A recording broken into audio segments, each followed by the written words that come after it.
दोस्तों अब हम लोग चल रहे हैं दूसरे रास्तों से, क्या करें, अब अंदर से चल रहे हैं।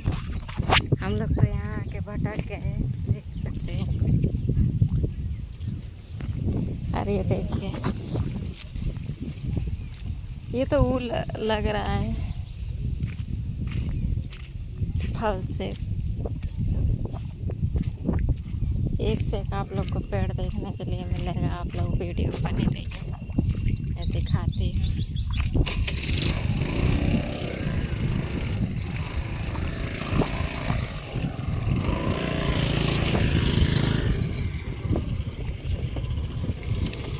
चलो आराम से बैठे हैं। दोस्तों देखिए कितना अच्छा लग रहा है।